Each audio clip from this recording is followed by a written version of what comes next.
Tu veux présenter ou... Non, vas-y, installe-toi et puis on va y aller tranquille. Bonsoir et bienvenue dans cette soirée popcorn. Ce soir, c'est une soirée sur Avatar 2. On avait promis il y a longtemps déjà. Mm. On avait fait le reaction trailer pour le teaser trailer.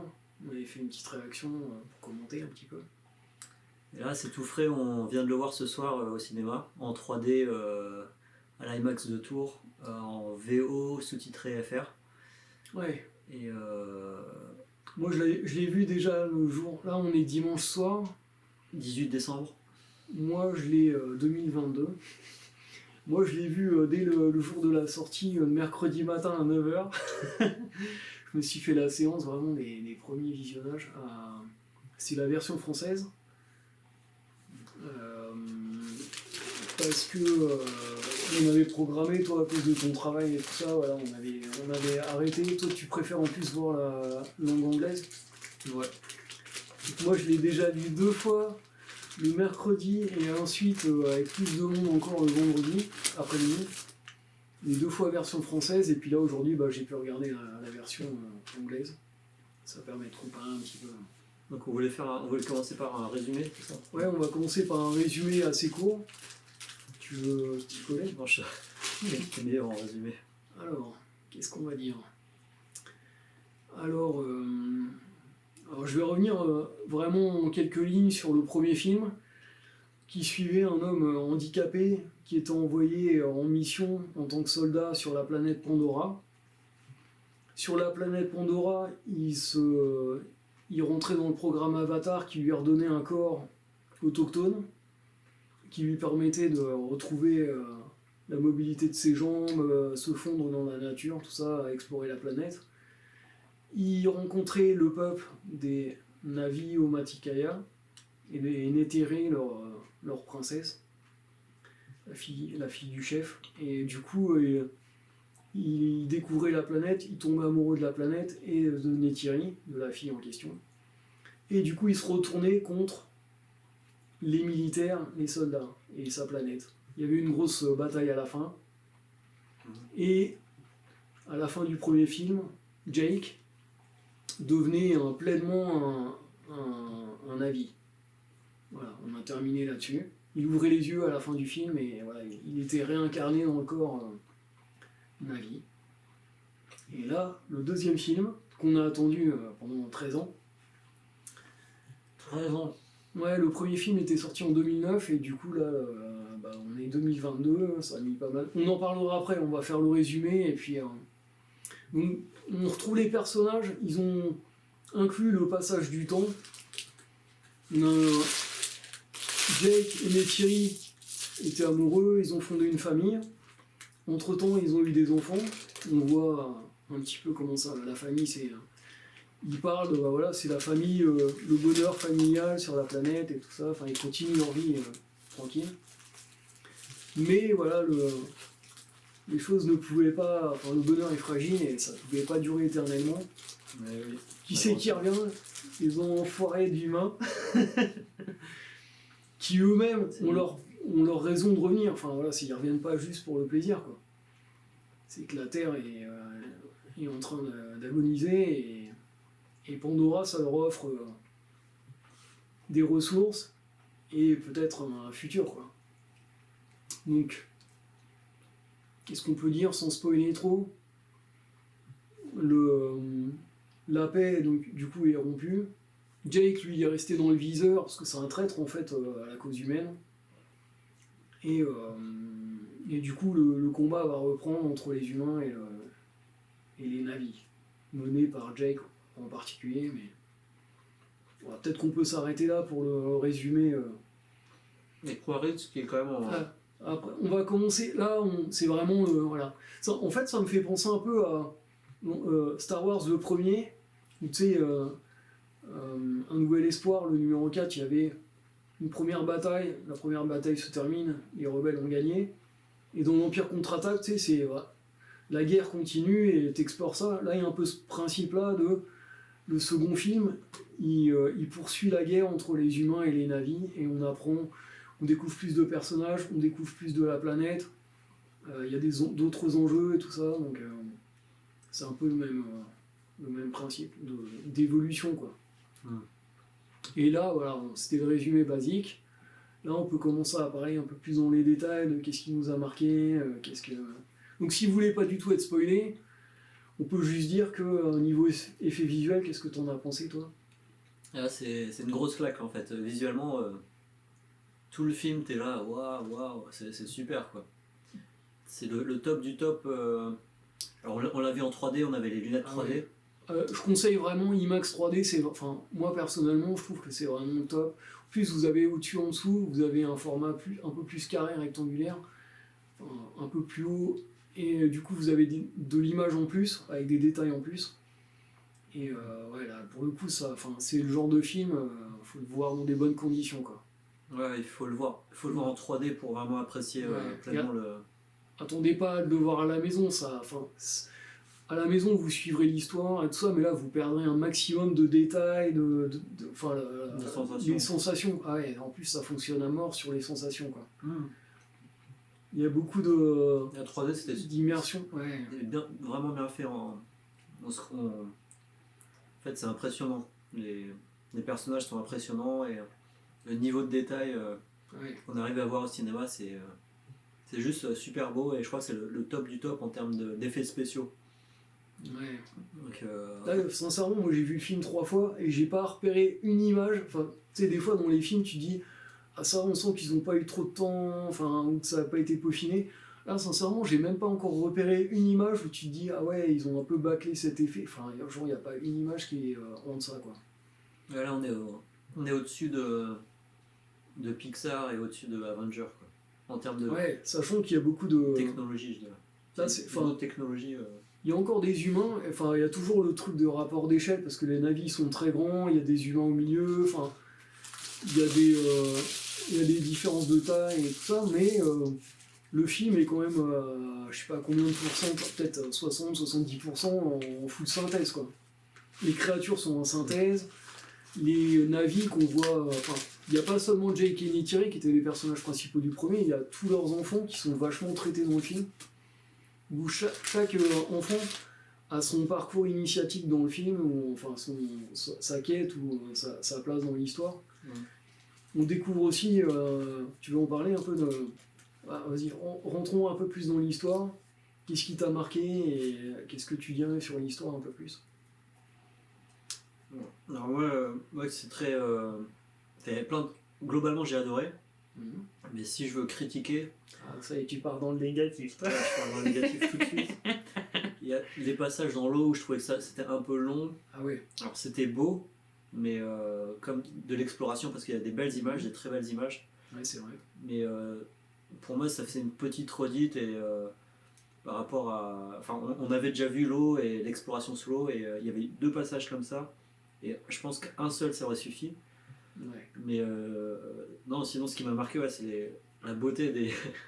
Je donnerai mon opinion, enfin, c'est là où c'est marrant, parce que chacun a son appréhension. Enfin, je pense que c'est vraiment le genre de film, après je te redonne la parole, mais c'est vraiment... Enfin, moi j'ai regardé pas mal de critiques, certaines personnes préfèrent le 3e acte, il y a un 2e acte qui est beaucoup plus calme et tout ça, enfin, toi, il y a plein de personnages, donc tout le monde ne sera pas...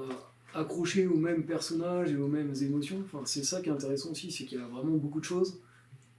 Et tout le monde ne sera pas sensible pareil. Vas-y. Mais ouais. Et après, sinon ils ont 4 enfants. 5. Il y avait 5, mais 4 qu'on voit principalement. 4 humains. Non, 4 navis et un humain. Ah. Un enfant humain. Spider, c'est leur fils adoptif. Ah, mais je crois que c'est le fils de Quaritch. Ouais, mais ils le considèrent, enfin, ils ont 4 enfants, mais ils le considèrent un peu comme un membre de la famille aussi, quoi. Okay. Par adoption, on va dire. Même lui, Spider, c'est du coup un enfant qui n'a pas pu repartir sur la Terre quand les humains ils ont été chassés. Il était trop jeune pour être mis dans un cryotube de sommeil.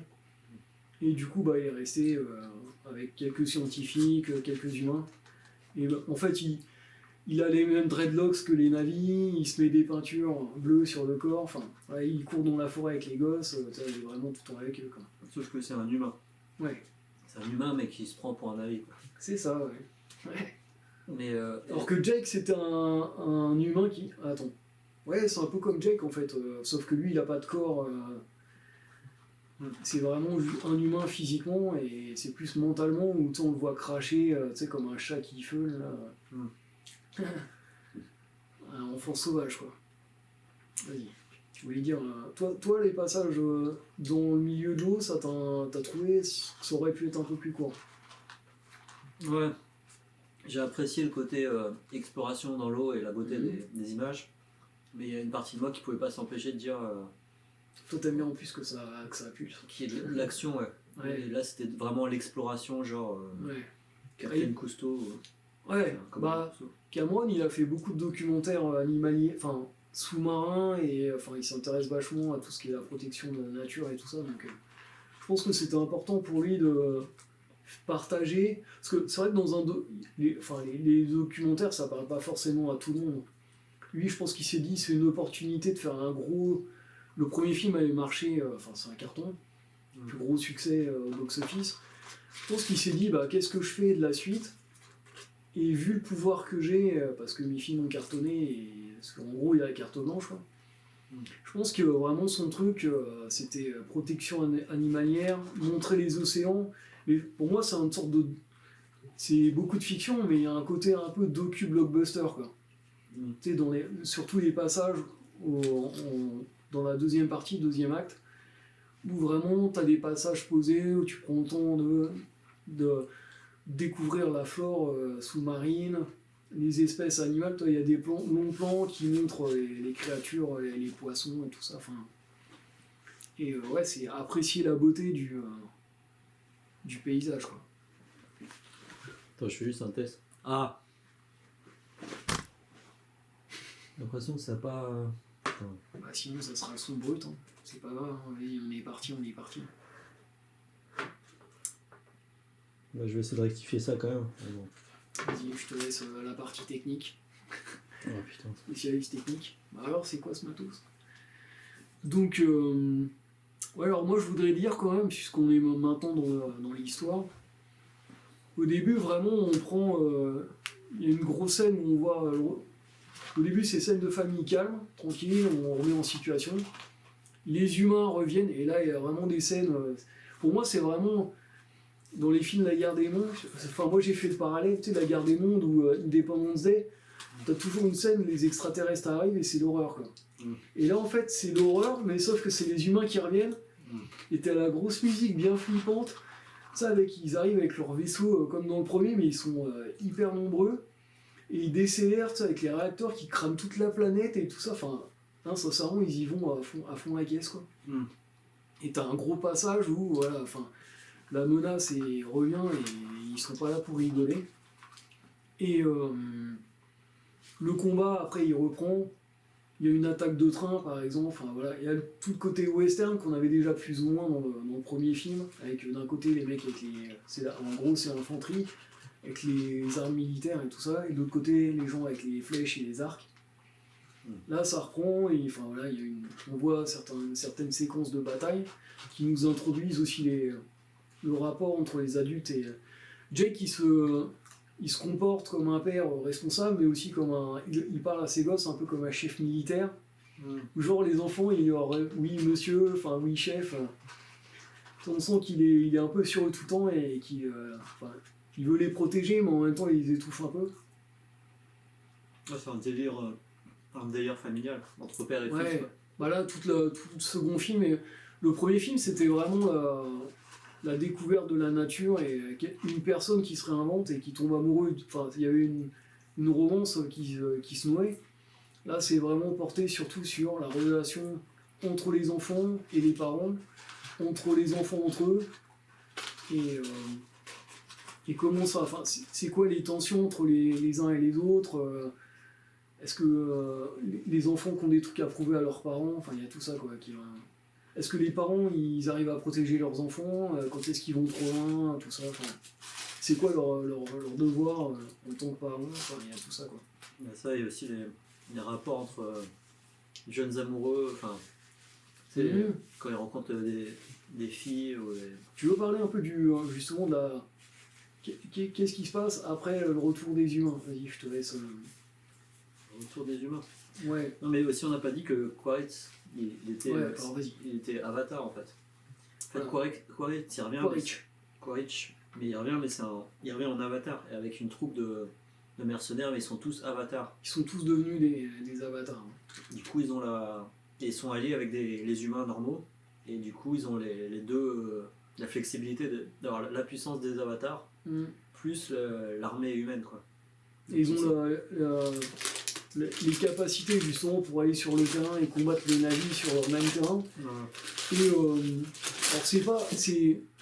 en fait, ils ont ressuscité. Enfin, les soldats qui étaient morts dans Quaritch, ils sont toujours morts. C'est juste que leur mémoire a été sauvegardée avant la bataille qu'ils ont perdue dans le premier. Et on réimplante leurs souvenirs et donc leurs capacités, enfin leurs réflexes et tout leur savoir militaire dans des avatars. Ce qui fait qu'en gros, ça reconstitue une team de mercenaires. Et eux, ils ont un objectif clair, c'est aller débusquer Jake, que personne n'arrive à trouver, quoi. C'est une chef de l'insurrection. Et donc là, c'est vraiment leur mission. Il faut aller le trouver. Et un côté commando un peu. Avec la team blue, là, l'équipe bleue, l'unité bleue. Oui, il fait. Donne du fil à retordre à tout le monde, quoi. Ah ouais. Bah, il est toujours aussi. Alors, c'est un peu nuancé, mais il est toujours aussi tenace. Et c'est le mec, en gros, c'est le mec qui va tout droit et il s'arrêtera pas tant qu'il est pas mort, quoi. Enfin, il a toujours ce côté-là. Sa mission, enfin, l'esprit militaire de tu t'arrêtes pas tant que t'as pas atteint ton but. Ah, il est chiant. Il y a un côté un peu Terminator d'ailleurs. Enfin, le Terminator c'était pareil. C'était j'ai une cible et vas-y, je m'arrêterai pas tant que personne m'aura pas tiré une balle dans la tête. Et alors, par contre, c'est vrai que du coup, lui il va croiser Spider, le garçon humain qui est resté sur la planète, et c'est son fils. Enfin, c'est le fils de Quaritch. Et du coup, sans être vraiment son père, parce qu'il a juste la mémoire de Quaritch, il y a une relation de père un peu haï, mais enfin, il y a une sorte de lien qui commence à se nouer entre les deux, où du coup le gosse, même s'il détestait son père, bah, il commence à le voir peut-être sous un nouveau jour, ou à le découvrir un peu, voir peut-être certaines qualités qu'il aurait. Et Quaritch, de l'autre côté, ça l'attendrit un peu, enfin, on voit un côté un peu plus humain, quoi. De temps en temps, toi, il baisse un peu sa garde, ou on voit qu'il... C'est des faiblesses mutuelles, quoi. Ouais. Alors Quaritch, il a un fils, et du coup, c'est son point faible, en fait, son fils. C'est à la fois une arme parce qu'il le retient en otage, et le fils peut l'aider dans sa mission, genre traduire le langage, lui donner des indications, peut-être des indices et tout ça. Et même à la fin, il va l'aider. La séquence finale, c'est le fils qui vient aider le père. Et en même temps, c'est une faiblesse parce que voilà, plus tard, il y a une scène où il y a une phrase qui revient, un fils pour un fils, où Quaritch menace un des enfants Sully, et Neytiri, elle prend Spider, elle lui plante un couteau sous la gorge et vas-y, je tue ton fils si tu lâches pas ton arme, quoi. Donc il y a vraiment le côté, il y a vraiment un parallèle entre les méchants et les gentils, quoi. Et c'est plus... Dans le premier film, c'était assez tranché, où tu sais, t'avais les gentils d'un côté, les méchants de l'autre côté. Là, ça commence à être vachement plus nuancé, et on sent que ça pourrait basculer dans... Neytiri, elle est limite flippante, elle pourrait passer en Dark Neytiri, quoi. Enfin, tu sais, être violente, quoi. Enfin, violente, meurtrière, quoi. Elle est meurtrière, mais c'est pour protéger ses enfants. Ouais, mais du coup, c'est là qu'on arrive à un truc où c'est plus équilibré, où Quaritch, il commence à mettre un peu dans son vin de temps en temps, et tu sens qu'il n'est pas totalement insensible, quoi. Donc du coup, c'est vrai que ça apporte un plus par rapport... c'est vraiment une prolongation de l'histoire. Et alors, ouais, vas-y. Au niveau de l'histoire, donc le combat reprend. Jake, il se rend compte que ils sont vraiment une meuf. Enfin, le fait que Quaritch soit à la poursuite de lui, en fait, c'est surtout lui une vengeance personnelle pour lui. Du coup, Jake, il était le chef du clan de la forêt, il devient une menace. Qu'est-ce qu'il décide de faire? De s'exiler. Ouais, vas-y, je te laisse. Il décide de s'exiler de manière à ce que si Quaritch le trouve, il tue pas tout ce qu'il y a autour de lui, enfin tous ceux qui sont proches de lui. Du coup, enfin, il s'exile dans le peuple de l'eau, enfin chez le peuple de l'eau. Les Metcaïna. Et donc c'est pas facile, mais après discussion après négociation, les membres du clan de l'eau, enfin Mekaina, l'acceptent, et du coup ils s'intègrent dans cette nouvelle tribu et ils apprennent, donc ils ont une manière de faire. Ils sont assez différents par plein d'aspects en fait. Physiquement, t'as remarqué un peu les différences Ouais.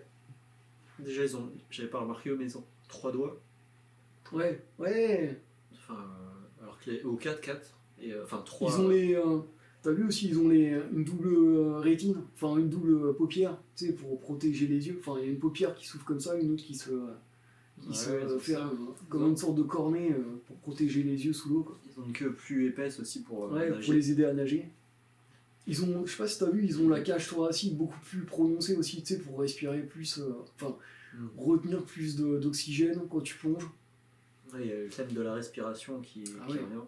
Ouais, après il y a vraiment le côté respiration pour pas mourir sous l'eau, mais aussi, enfin il y a le côté physique, mais il y a aussi le côté zénitude, tu sais, relaxation et comment garder son cap, enfin un truc qui reviendra à la fin du film.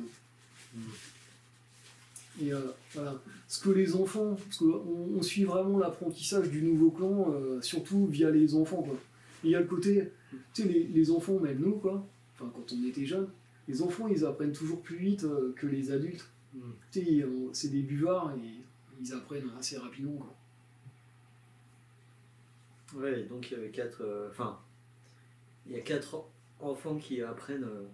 Donc on a 4 histoires en parallèle. Qui se rejoignent de temps en temps. Enfin, c'est. Et d'apprentissage de la voie de l'eau, quoi. Ouais, c'est ça, des coutumes, ouais.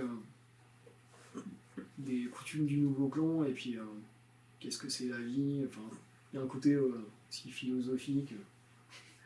Comment vivre en harmonie avec la nature, c'est quoi? La violence implique la violence, enfin un rappel de la violence, il y a tout ça, enfin. J'aimais bien le personnage, en fait les personnages ils ont l'air réels. Carré design, enfin j'aime bien d'ailleurs les adultes qui sont campés par Kate Winslet, enfin les chefs du nouveau clan, c'est Cliff Curtis, un acteur, et enfin je trouve qu'ils ont beaucoup de, tu sais, dans les postures et tout ça, enfin ils ont du caractère, ils sont forts dès le départ en termes de présence, ils en imposent, quoi. Enfin, tu sais, tu vois clairement que c'est des chefs. Ouais. Les expressions, c'est profond, quoi. J'arrive pas à décrire ce qui se passe, mais. Il y a un sentiment de noblesse, je dirais, qui se dégage de l'eau, de pureté. Enfin, c'est vrai qu'à côté, les humains, ça a l'air des gros beaufs, quoi. Eux, tu sais, il y a un côté noble, pur. Ouais. Alors que les humains, c'est vas-y, on va chasser la baleine, on va prendre du pognon. Ouais. Après, voilà, on pourrait trouver ça caricatural, mais c'était le but de Cameron, c'est-à-dire. En fait, lui, son but avec Avatar, c'était de montrer ce que l'homme peut devenir de pire. Donc là, c'est la RDA, les gens qui viennent exploiter le minerai ou enfin les trucs. Et de l'autre côté, c'est les Na'vi, mais qui sont un reflet de ce que nous, on pourrait être quand on est très pur, enfin quand on est le meilleur de nous-mêmes, quoi. Et du coup, il fait s'affronter ces deux visions de la vie antagonistes, quoi. Après, ça tombe bien parce que c'est des personnages de synthèse, donc il peut vraiment faire les expressions qu'il veut, il peut les recorriger. Ouais.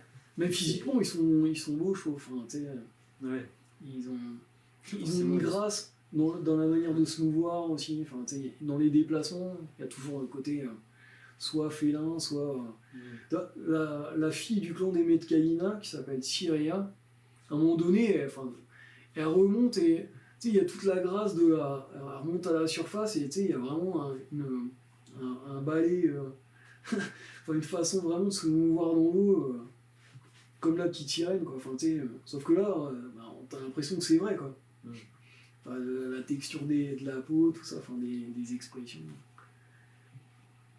Et la céréale, justement, tu sais, elle a un peu le coup. Enfin, elle fait Ah oui. vraiment penser à une.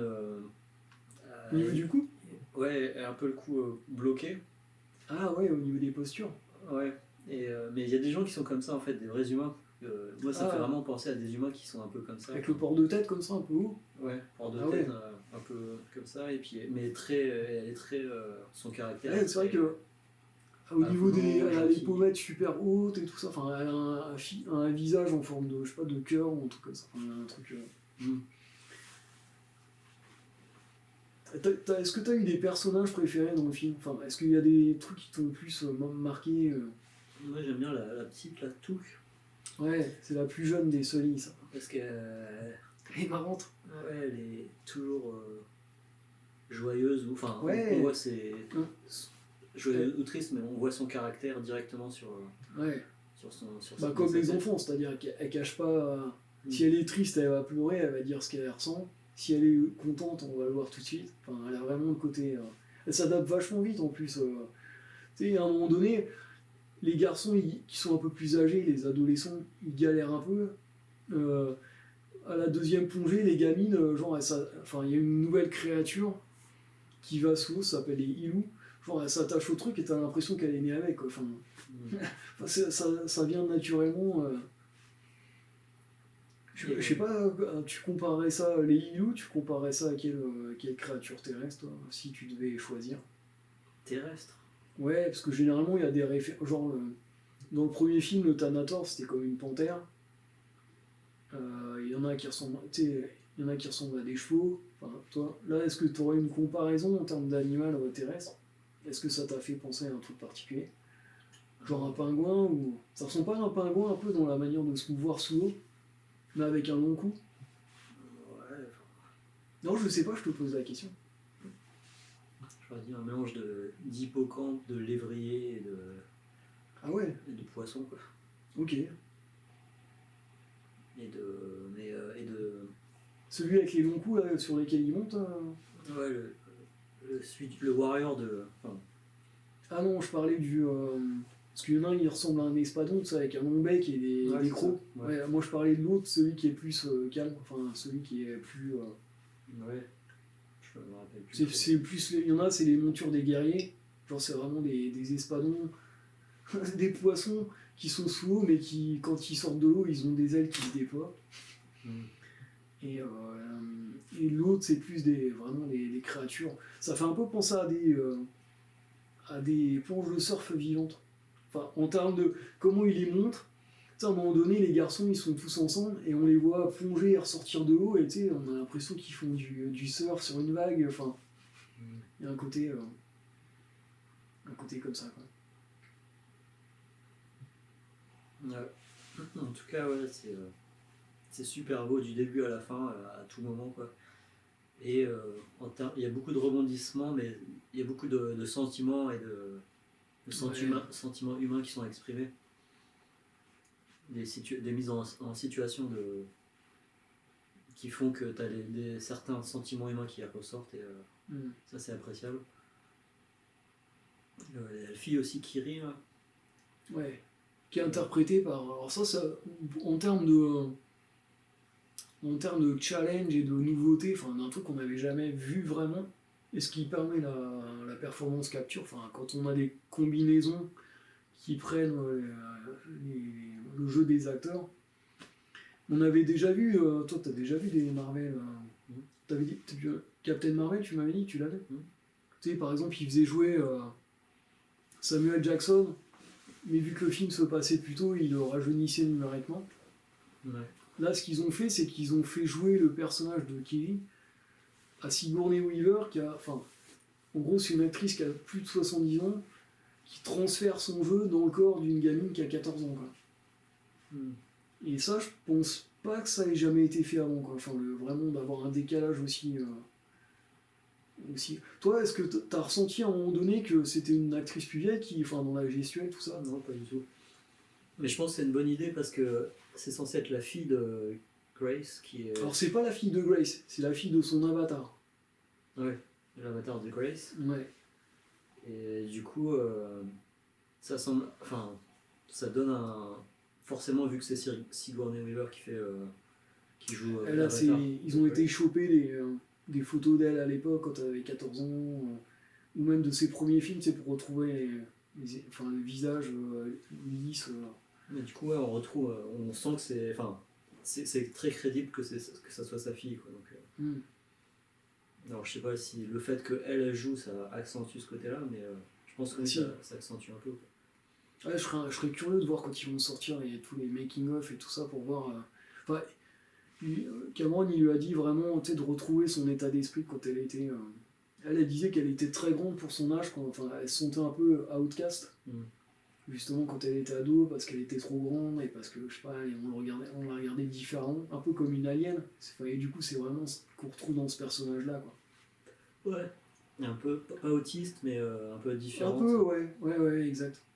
Cameron, apparemment, il s'est inspiré aussi de sa propre fille, qui voyait pas beaucoup quand il était en tournage et tout ça. Et de certaines expressions, il disait quand elle était triste, elle se renfermait dans son châle et tout ça, elle se tenait comme ça. Enfin, des trucs. Je pense qu'il s'est pas mal inspiré aussi. Désolé, je parle, mais. Au niveau des relations père-fils, apparemment, c'est quand même le second film, c'est vraiment. Il a parlé de beaucoup de trucs personnels parce que son propre père, il l'encourageait pas du tout quand il était jeune. Genre, il voulait travailler dans le cinéma, il lui disait t'as aucune chance d'y arriver, tu y arriveras jamais, fais autre chose. Et lui, vis-à-vis de ses camarades, vis-à-vis de ses fils maintenant, peut-être qu'il était un père peut-être trop autoritaire, genre quand il était en tournage, il n'était pas là. Et quand il revenait, il voulait peut-être surcompenser et donner, pas des ordres, mais vouloir dire faut faire ça, faut faire ça, faut faire ça. Et je pense qu'il devait y avoir des conflits. Tu veux dire que les relations qu'on voit là entre les pères et fils, c'est les relations de Cameron et de ses enfants? Je pense qu'il a pas mal puisé, soit dans sa jeunesse, quand lui était adolescent, ou alors de lui avec ses propres enfants. Je crois qu'il a une grande famille en plus, il doit avoir 4 ou 5 enfants, dont un enfant d'une ex. Enfin, en termes de. On retrouve vraiment le motif avec des enfants qui sont de toi, des enfants qui sont de ton ex-femme, ou c'est des enfants à moitié, enfin, côté mélange. Famille recomposée. Mais peut-être que quand il dit à la fin, quand il dit à son fils I see you, ah ouais. Peut-être que là, il se dit. Il se pardonne lui-même par rapport à son père, quoi. Ouais, peut-être, ouais. C'est peut-être que le besoin de. On espère ça en fait quand on est enfant et que nos parents, je sais pas, ils voient pas de qualité, on a l'impression de pas être. On espère qu'ils ouvrent les yeux et qu'ils nous voient tel qu'on est, ou ce qu'on a de bon et tout ça, quoi.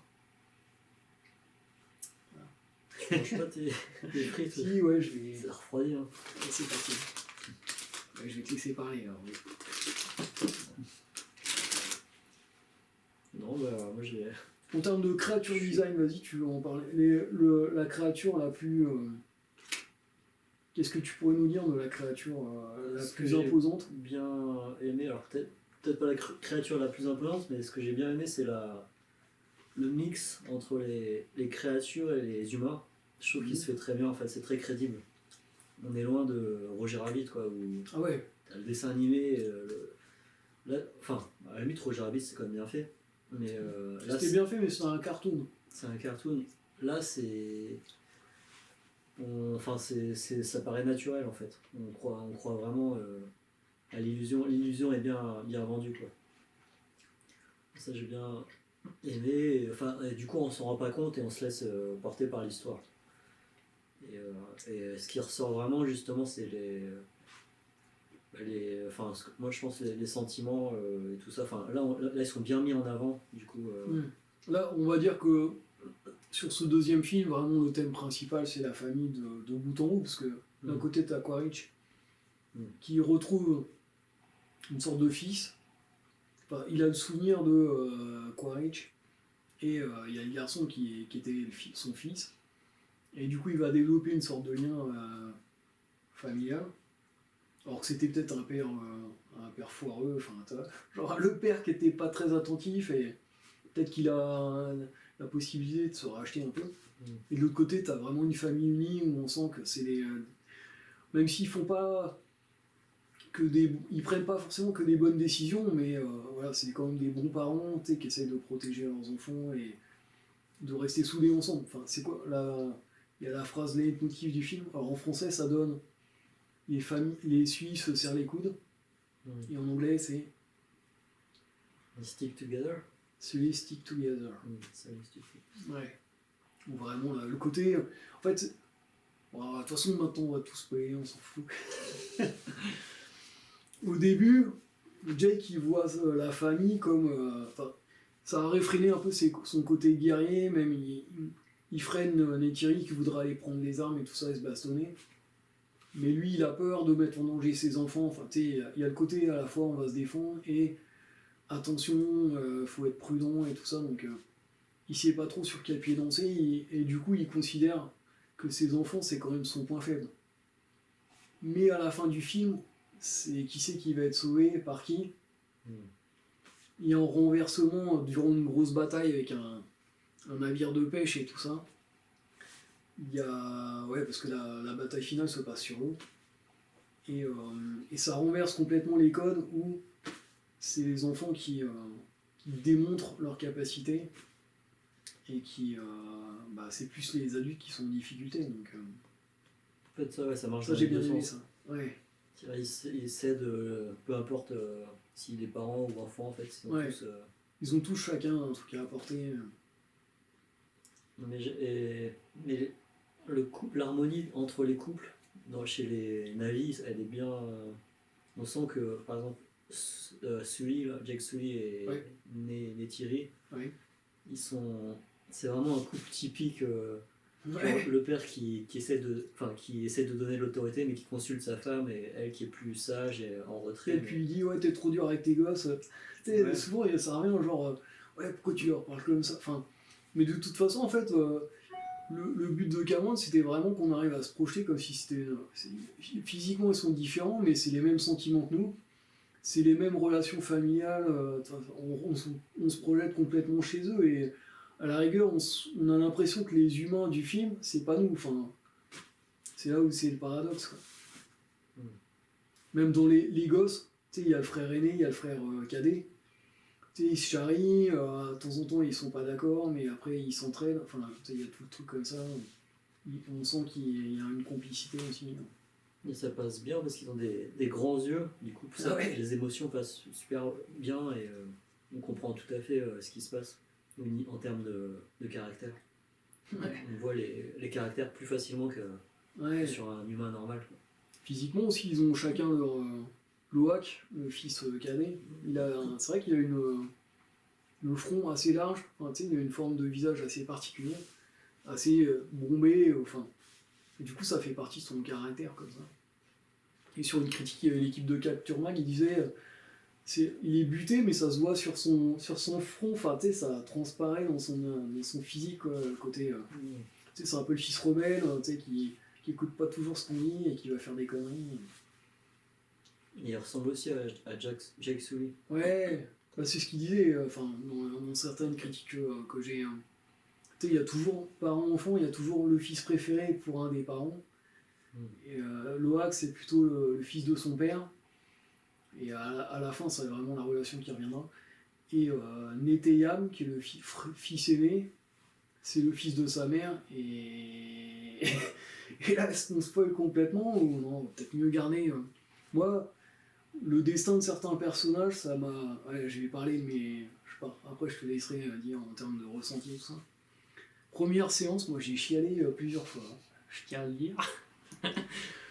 Le destin de certains personnages m'a totalement pris par surprise en plus parce qu'il y a vraiment des trucs. Enfin, ça c'est toujours le truc de Cameron, enfin, puis du cinéma hollywoodien, on va dire efficace, classique.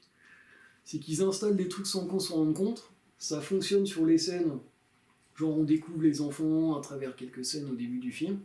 Après ça repose, on n'y pense plus. Et vers la fin, il y a toujours des moments qui reviennent pour certaines raisons. Et c'est là que il y a une forme d'écho. Et moi, il y a des scènes qui, justement, avec le fils, qui m'ont...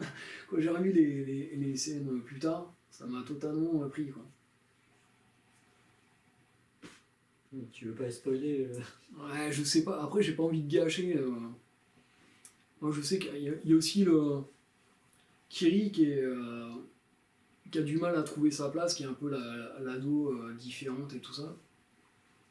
On sent qu'elle, vers la fin, elle commence à trouver sa voie et comment utiliser parce qu'elle a certaines capacités. Mais vraiment, c'est un personnage positif et bienveillant et ça se transparaît complètement à la fin, quoi. Enfin, il y a aussi tout le jeu des lumières, enfin, vraiment les créatures, les algues sous-marines et tout ça, il y a vraiment des... En termes de beauté des couleurs, c'est hyper nuancé. Alors déjà, les deux clans, ils ont une couleur de peau légèrement différente. Enfin, vraiment, on n'est pas... Parce qu'en fait, c'est ça la diff. Ça paraît simple quand on le voit. Mais tu dis, attends, l'environnement est bleu, les corps sont bleus, et est-ce qu'on n'est pas perdu là-dedans? Mais en fait, non, tout est lisible. Enfin, un jour, on arrive parfaitement tout à distinguer. Et ouais, ça, en termes de colorimétrie, arriver à tout rendre clair, malgré que ça soit des fois sur des tons assez proches, je trouve ça, pour le coup, c'est un truc assez fort, quoi. Est-ce que toi, il y a des... Vas-y, je te passe le... Est-ce qu'il y a des moments qui t'ont plus touché Je commence à fatiguer sur ça. Toi, tu commences à fatiguer. Je vais continuer à parler. Non, mais avant de fermer les yeux, là. Ouais, moi, c'est les moments de bravoure qui me touchent. Et il y en a 3 ou 4 où tu as des personnages qui, à des moments inattendus, ou qu'on peut pressentir quand même, mais ils vont agir de manière brave contre toute attente. Genre seul contre tous et on y va quand même. Et moi personnellement, c'est ces moments-là qui me touchent. Ah ouais. Où à chaque fois j'ai la petite larme à l'œil qui fait... Ah ouais, ils sont trop beaux. Comme dans les mangas, t'es le truc, t'es en truc d'infériorité et tout enfin les shonen, tout d'un coup tu vas, genre les chevaliers du zodiaque, où face à l'adversité tu vas trouver un courage que tu pensais pas avoir en toi ou un truc comme ça. Ouais. Ouais, toi c'est le genre de truc qui te... Ouais, ça me touche beaucoup ça. Ouais, je pense que c'est vraiment le genre de fin. Il y a beaucoup plus de personnages principaux que dans le premier film. Mais ça, en fait, ça jongle d'un personnage à l'autre et ils se retrouvent, s'entremêlent, on passe d'un truc à l'autre. Enfin, et à la fin, ils sont tous réunis. En fait, il y a des confrontations, tous les personnages sont là.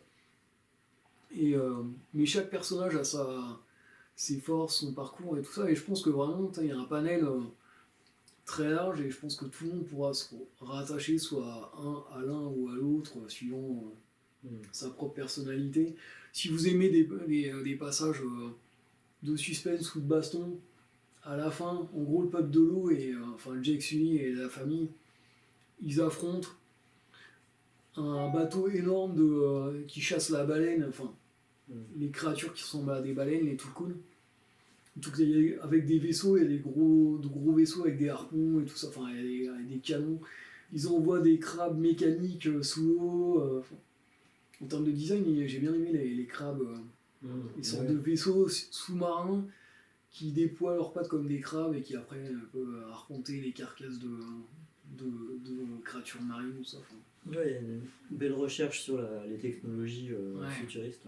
Même les robots, c'est l'extension humaine, quoi. Ils ont changé un peu Enfin, on voit les... Ouais, je vois ce que tu veux dire. Les exosquelettes, là. Ouais.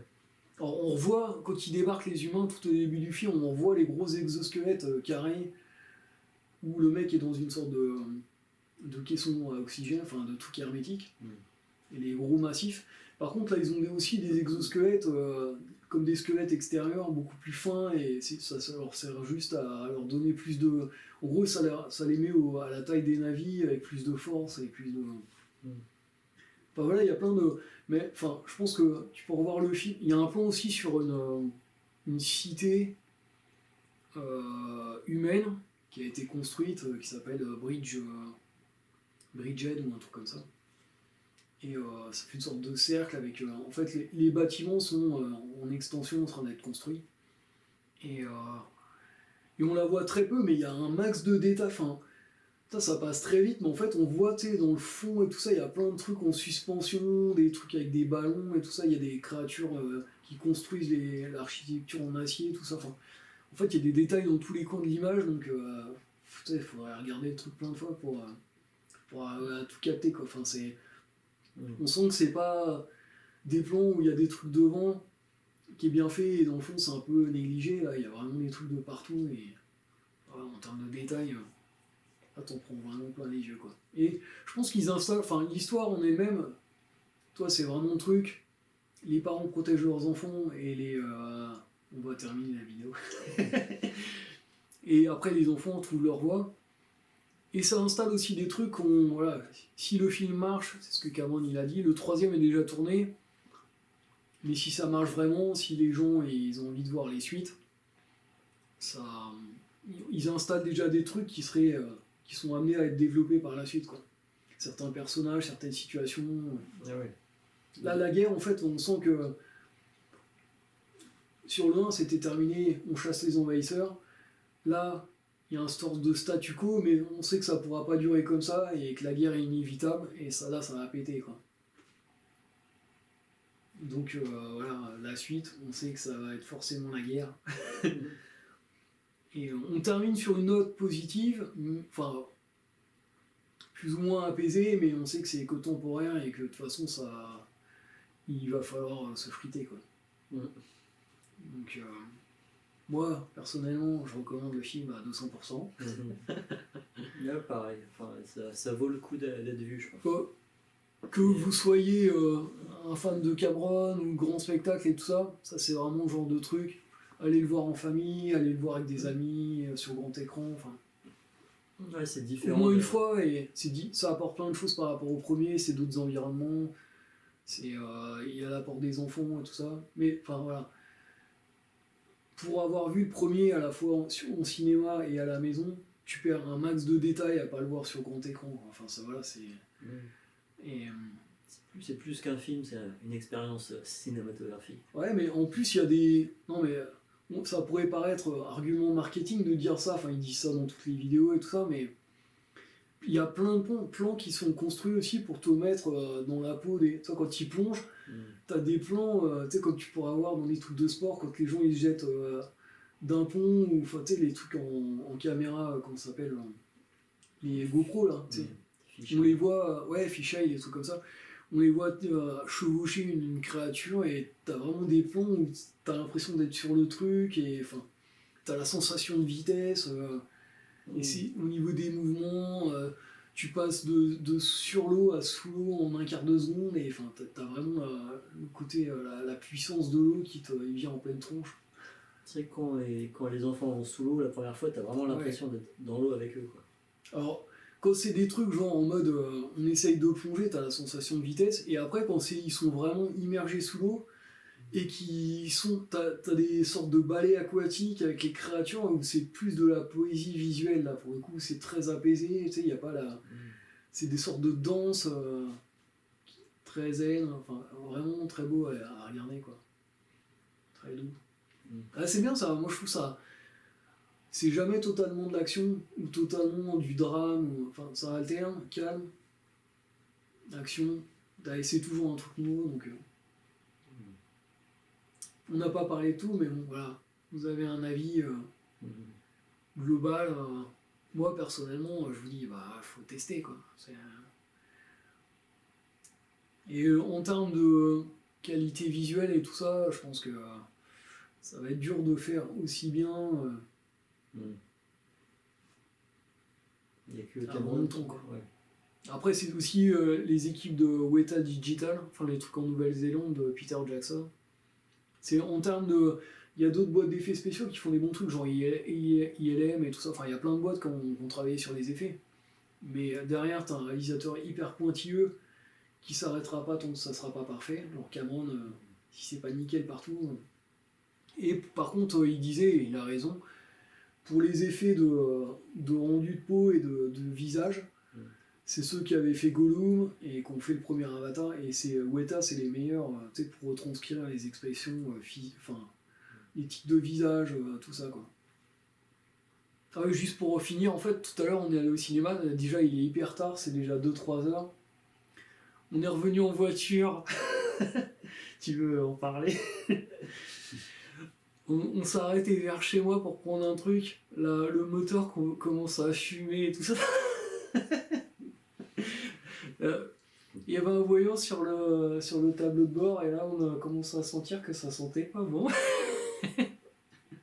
Et la morale de ça, c'est il faut mettre le liquide de refroidissement dès qu'il y a le voyant qui s'affiche. Ouais, quand ça attendre s'allume en une rouge semaine. pendant 6 mois, c'est que c'est déjà trop tard. Donc voilà. Peut-être un jour on aura des nouvelles de cette voiture dans une autre vidéo, on sait pas. Est-ce qu'elle va aller à la casse ou... Essayer de la revendre. Ouais, un garagiste ou un mécanicien. Un pigeon quoi. Une personne qui s'y connaît quoi. Ouais. Non, après, même si je pense sincèrement c'est pas forcément des pièces hyper graves quoi. C'est juste qu'il faut que ça soit. Il y a un truc à réparer. Ouais. Mais C'est ça, quand t'as pas la pour connaissance, empêcher que le moteur il chauffe quoi. Alors après, ton truc de liquide de refroidissement, il était, là pour le coup, il était totalement vide quoi. Enfin, il n'y avait même plus une goutte dedans quoi. Donc tu m'étonnes que, encore heureux, c'était pas en pleine forêt. Et... Ça, on est sorti vivant, on a même réussi à faire la vidéo. On est bien, on est bien. The Way of Water. The Way of Water. Non, je sais pas quoi dire. Non, bah on va quitter peut-être les spectateurs. Moi sur 10. Ah ouais, tu veux donner une note au moins 9. Ouais. Parce que c'est vraiment... Enfin, c'est sublime en termes de... Visuellement, c'est sublime. Visuellement, c'est du 10 sur 10. Hein. Ouais, visuellement, ouais, c'est du jamais vu avant. L'histoire est super bien. Après, vous attendez pas à des trucs à twist. C'est pas du tout de... C'est comme le premier Avatar, c'est-à-dire... C'est une histoire efficace. Où tout le monde peut... Ouais. Enfin, mais après, il y a des niveaux de lecture que tout le monde n'est pas forcé de voir. Si tu veux le prendre juste comme un divertissement, après il y a quand même le côté émotionnel qui est là sans que tu t'en rendes forcément compte. Et ouais, il y a des émotions, quoi, donc c'est cool. Quoi. Donc c'est plus riche que ça paraît au premier abord, mais c'est dans la lignée du premier Avatar, c'est-à-dire c'est une histoire que tout le monde pourra comprendre, voilà, c'est du grand spectacle, il n'y a pas de surprise, il y a quelques petites surprises, mais c'est... En termes d'histoire, le premier Avatar était plus novateur, parce que c'était la première oui, fois. Il y a un spectateur avec qui j'ai parlé en retournant voir le film, et il m'a dit qu'il avait moins été surpris, mais parce que il y a des nouvelles créatures, il y a des nouveaux univers et tout ça, mais ça reste dans la droite lignée de ce qu'on avait découvert du premier film. Enfin, c'est pas des trucs radicalement différents, on retrouve les mêmes types de couleurs, enfin, c'est dans le prolongement en fait. Or que c'est sûr que sur un Star Wars, ils vont explorer 50 planètes différentes, et chaque planète sera totalement différente de la précédente. Là, c'est pas la même chose, on est sur Pandora, on retrouve le caractère, les créatures deviennent luminescentes quand elles sont sous l'eau, enfin, on retrouve toute la bioluminescence d'une autre manière avec des algues marines, mais on reconnaît, voilà, il y a les mêmes codes, c'est juste des designs différents et d'autres espèces et d'autres endroits, mais on est clairement dans Pandora, quoi. C'est la suite. Donc, c'est un épisode sur Pandora. Quoi. Enfin, c'est ça.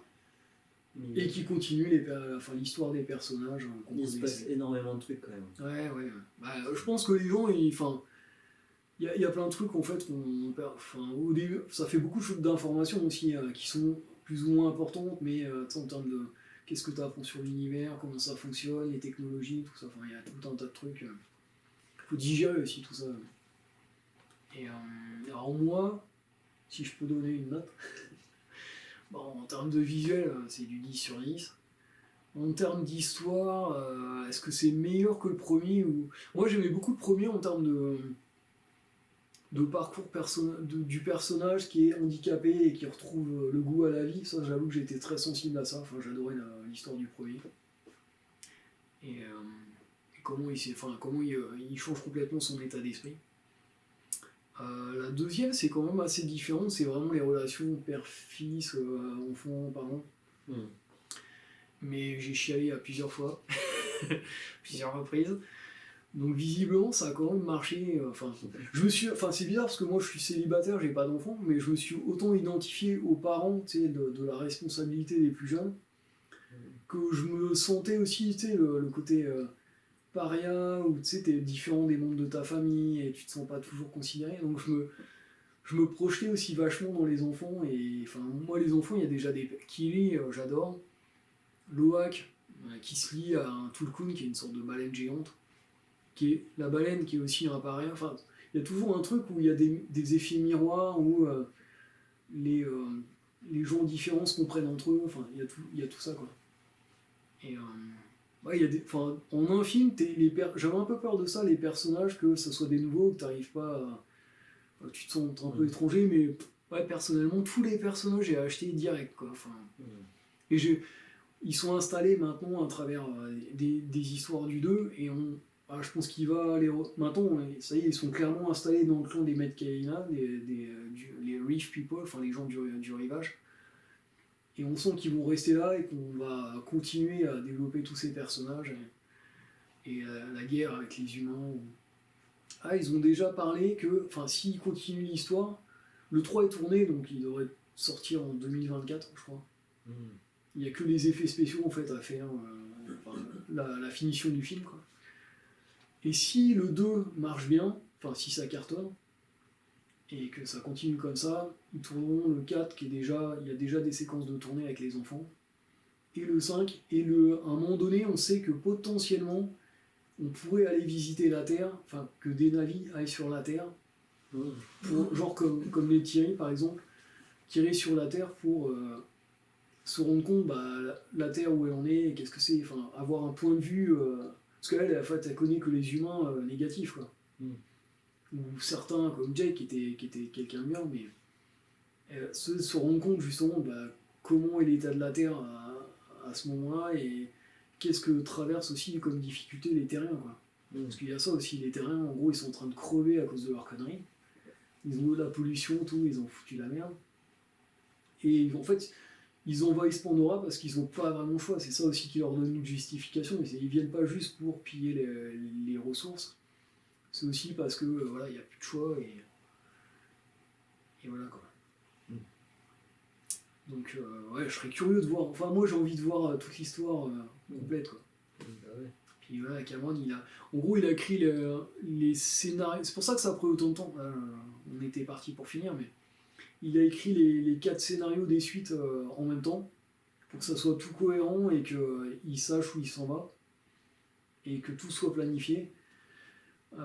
Il a tourné le 2 est sorti, le 3 il est à moitié fini, mais tout est planifié, donc si ça marche, là, le second volet, voilà, il continuera à tourner, et on aura toute l'histoire. Donc moi je leur souhaite du succès. Et puis ça fera une saga voilà, originale qu'on n'a jamais vue ailleurs, pas en bouquin et tout ça. Pierre, tu es avec nous? Ça y est, Pierre, il est temps de s'endormir. Et ouais, ça fera une autre saga qui a sa propre identité. C'est pas du Star Wars, c'est pas. C'est de la SF écolo avec un côté western, mais western spatial, et avec ses propres codes.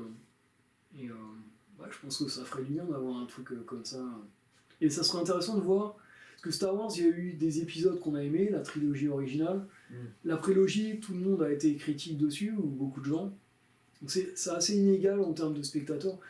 Ça serait bien d'avoir une saga où tout est cohérent, chapeauté par la même personne, et que ça soit, je sais pas, tenu de bout en bout. Enfin, j'aimerais bien voir l'arc narratif de A à Z, quoi. J'avoue, pour voir si tout est cohérent, tout s'imbrique bien. Donc, allez au cinéma, quoi, les gens.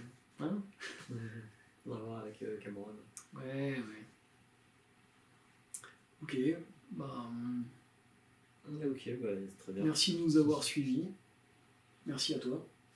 Merci à toi. On s'était pas vu depuis des lustres, hein, on n'avait pas enregistré depuis, je sais plus, c'était quoi. Ah oui. On a arrêté depuis au moins 6 mois, facile. Ouais. Là, c'est juste qu'on voulait faire. On avait promis qu'on le ferait. Il y avait une amie qui devait venir avec nous, mais malheureusement, pour cause de travail, elle pouvait pas. Mais fidèle, on te salue. Et puis, si tu veux voir le film, si tu passes, moi, j'y retournerai avec plaisir. Et non, c'était bien de faire un petit retour sur le film. Et n'hésitez pas à aller vous faire votre propre avis. Je pense que c'est mieux à faire. profiter des vacances de Noël, parce que c'est le bon moment pour ce genre de spectacle. Merci Pierre. Voilà. Merci Étienne. Je vais te souhaiter une bonne nuit. Et bonne nuit à vous aussi. Et on se retrouve peut-être une prochaine fois. Salut. C'est bon. J'ai fait la prise où je m'endors aussi à la fin. Ok.